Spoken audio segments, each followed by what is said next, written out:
एक शीर्ष हत्यारे को एक असाधारण अनुबंध प्राप्त हुआ। मिशन की कठिनाई बेहद अधिक थी क्योंकि लक्ष्य एक निजी द्वीप पर रहता था जो अत्यंत कड़ी सुरक्षा में था। द्वीप के 2 समुद्री मील क्षेत्र तक दुनिया भर के सर्वश्रेष्ठ सुरक्षा दल 24 घंटे गश्त करते थे। यहाँ तक कि रोजाना आने वाले किसान भी कठोर जांच के बाद ही द्वीप में प्रवेश कर सकते थे। ऊपर से ड्रोन गश्त लगातार सतत निगरानी कर रहा था, जिससे यह मिशन असंभव सा लग रहा था। लेकिन जैकल कोडनेम वाला यह हत्यारा अब भी हार मानने को तैयार नहीं था। कई दिनों की निगरानी के बाद उसने देखा कि लक्ष्य हर दिन एक निश्चित समय पर समुद्र में तैरने की आदत रखता है।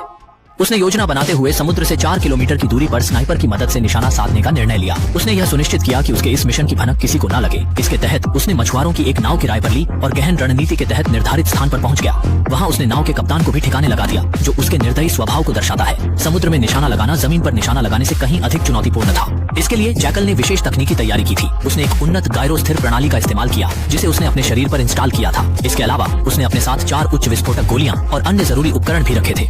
विशेष रूप से लहरों के कारण स्नाइपर राइफल बेतहाशा हिल सकती थी। ऐसे समय पर एक प्रीमियम स्थिरता प्रणाली की आवश्यकता होती है। उपकरण को जांचने के बाद उसने हिल रही नाव पर परीक्षण किया और सुनिश्चित किया कि गोली एक ही बार में निशाने पर लगे। जब लक्ष्य करीब आया और उसने काम पर फोकस किया, अचानक एक ड्रोन ने उसकी ओर देखा। उसने झट से राइफल को कवर कर छिपने की कोशिश की, जैसे कि वह सामान्य मछुआरा लग सके। हालांकि समुद्र की छवि पहले से ही निगरानी प्रणाली में भेजी जा चुकी थी।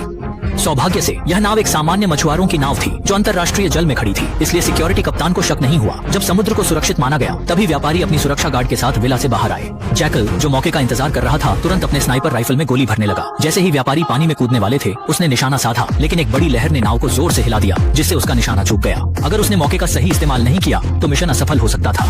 व्यापारी पानी में कूद चुके थे और यह मौका हाथ से निकल चुका था, लेकिन जैकल ने हार नहीं मानी। उसने तय किया कि जब व्यापारी सांस लेने के लिए पानी से बाहर आएंगे, वह उन्हें गोली मार सकता है। लेकिन जैसे ही उसने फिर से निशाना साधा, एक गश्ती नाव उसकी नाव के पास पहुंचने लगी। उसके पास कोई विकल्प नहीं बचा, इसलिए उसने नाव के सामने गोली चलाई और सबको नष्ट कर दिया। परंतु उसके इस कृत्य ने उसकी स्थिति को उजागर कर दिया। अब उसे थोड़े समय में मिशन पूरा करना था।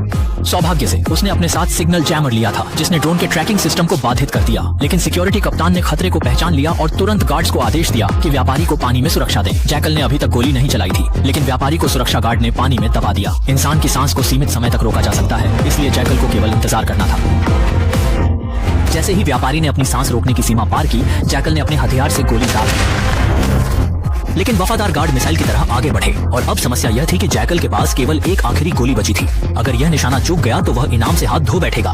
व्यापारी ने जल्दी से सांस ली और पानी में फिर से गोता लगाकर द्वीप की ओर तैरने लगे। उनके तैरने से उत्पन्न पानी की धारा ने उनके स्थान का संकेत दे दिया। यह अब या कभी नहीं था कि जैकल को एक सटीक निशाना लगाना